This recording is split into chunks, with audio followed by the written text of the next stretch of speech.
WWE এর সঙ্গে Brock লেসনারের গোপন চুক্তি প্রকাশ। ডাব্লিউডাব্লিউইতে ফিরে আসছেন লিজেন্ড তারকা। ডার্বি অ্যালিনকে ভয়ঙ্কর হুমকি দিল জন মক্সলি। এবং আরও জানাবো ইউএফসি ফাইট নাইটের মেন কার্ডের ম্যাচের ফলাফল।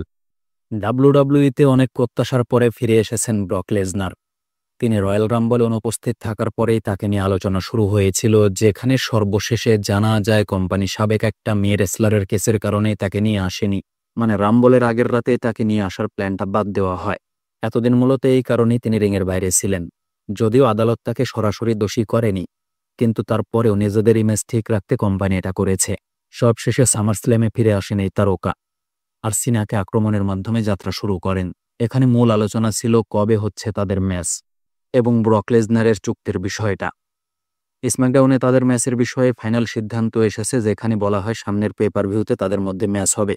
তবে চুক্তির বিষয়টা গোপন রাখা হলেও সেটা কিন্তু সামনে এসেছে। ডেভ মেলজারের প্রতিবেদনে জানা যায় ব্রক লেসনার নতুন একটি সীমিত সময়ের চুক্তিতে সই করেছেন। যদিও আগের চুক্তি শেষ হওয়া পর্যন্ত তিনি টাকা পেতেন। এমনকি অনেকের ধারণা আগের চুক্তি শেষ হওয়ার পরেও কয়েক মাস তিনি টাকা পেয়েছিলেন আগের চুক্তি মোতাবেক।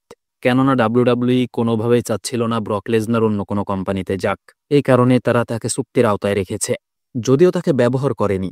মানে এক কথায় যদি বলি, পূর্বের চুক্তি শেষ হওয়ার পরেও ব্রক লেসনার ফ্রি এজেন্ট ছিলেন আর সেভাবে টাকা নিয়েছেন।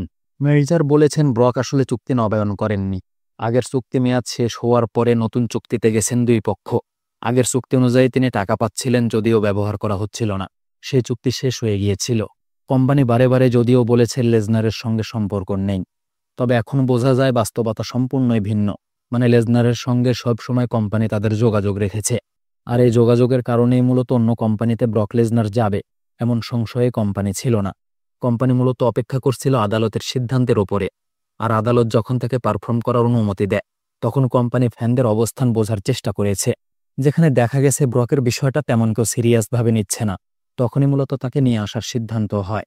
তবে আগের চুক্তি শেষ হওয়ার আগে নয়, কেননা কোম্পানি এবার তার থেকে কিছুটা সুবিধা নিতে চাচ্ছিল, আর এই চুক্তিতে তাই নিয়েছে। এই চুক্তি খুব বেশি দিনের জন্য নয়, আবার টাকার পরিমাণও অনেক কমানো হয়েছে।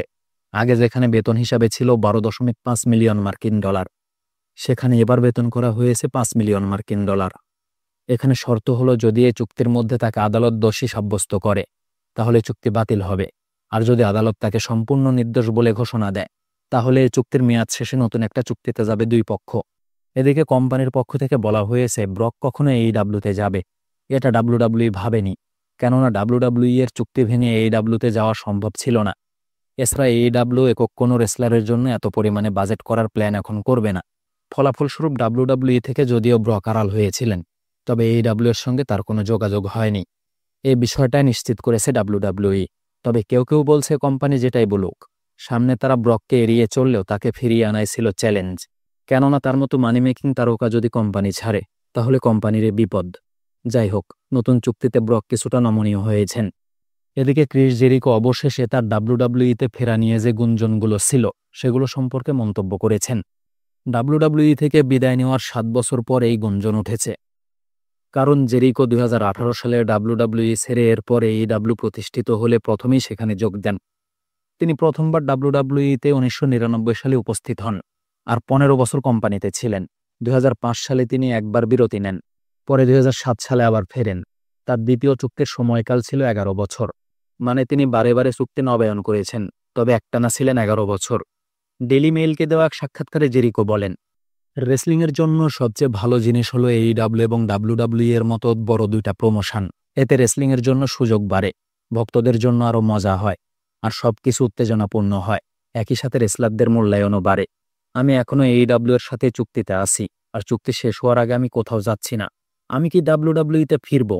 আমি এই সম্ভাবনার একদম বিপক্ষে নই। সবকিছু দেখার পর সিদ্ধান্ত নেব। আমার চুক্তি শেষ হলে আমার যদি মনে হয় সেখানে যাওয়া দরকার, তবেই যাব। জেরিকো AEW এর অন্যতম তারকা এবং প্রথম AEW ওয়ার্ল্ড চ্যাম্পিয়ন ছিলেন। তবে তিনি এপ্রিল থেকে AEW এর টিভি থেকে অনুপস্থিত। তার চুক্তি ডিসেম্বরে শেষ হচ্ছে। যদি তিনি AEW এর সঙ্গে আর চুক্তি নবায়ন না করেন আর ডাব্লিউডাব্লিউই এর সঙ্গে চুক্তি করেন, তাহলে আমরা তাকে 2026 সালের রয়্যাল রাম্বলে দেখতে পারি। এদিকে AEW এর আরেক তারকা উইল অসপ্রিয়ার নেক সার্জারির প্রয়োজন। সে গুরুতর আঘাত পেয়েছে, তবে কিভাবে এবং কবে এই আঘাতের শিকার হয়েছে সেটা সম্পর্কে বলা হয়নি। শুধু বলা হয়েছে সার্জারির প্রয়োজন।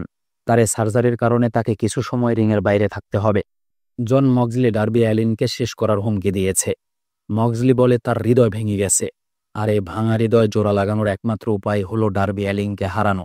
ডেথ রাইডার্সের ক্যাপ্টেন জন মক্সলি শেষ পর্যন্ত সিদ্ধান্ত নিয়েছে ডার্বি অ্যালিনকে নিজেই মোকাবেলা করবে, আর তার বিষয়টা সে নিজেই দেখবে।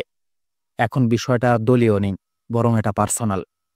AEW কলিশনে মক্সলি বলে সে চাইতো ডার্বি তার পাশে লড়াই করুক। মক্সলি আশা করেছিল মাউন্ট এভারেস্টে ওঠার মাধ্যমে ডার্বি অ্যালিন ডেথ রাইডার্সের ভীষণ বুঝতে পারবে, আর সে নিজেকে ভিন্ন একটা উচ্চতায় নিয়ে যাবে। তবে দুর্ভাগ্যবশত ডার্বি খুবই বোকা, সে কোনো কিছুই বুঝতে চাইল না।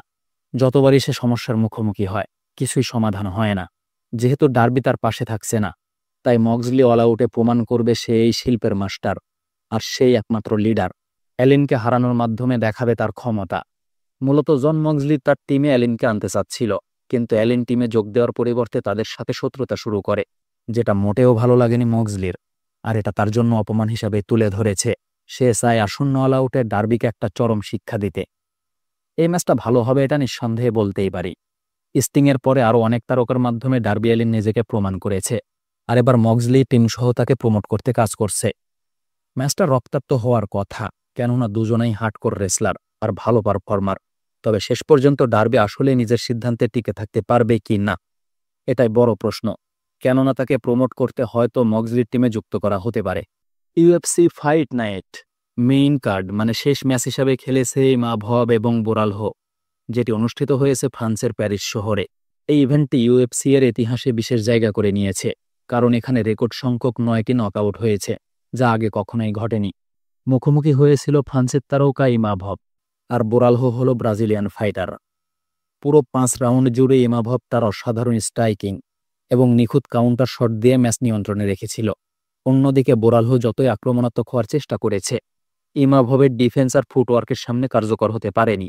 শেষে বিচারকদের সর্বসম্মত সিদ্ধান্তে ইমাভব জয়ী হয়, আর নিজেকে মিডলওয়েটের টপ কন্টেন্ডার হিসাবে প্রমাণ করেছে। এছাড়া পল ক্রেইগ এই ইভেন্টে অবসরের ঘোষণা দেন। তিনি এ শোতে মুখোমুখি হয়েছিলেন মডেস্টাস বুকাউস্কাসের, যেখানে প্রথম রাউন্ডে পরাজয় বরণ করেন। এরপর নিজের অবসরের ঘোষণা দেন এই তারকা মোট ম্যাচ খেলেছেন 28টি, যেখানে জিতেছেন 17টি এবং হেরেছেন 10টি। একটি ছিল নো কন্টেস্ট। তার বয়স 37 বছর।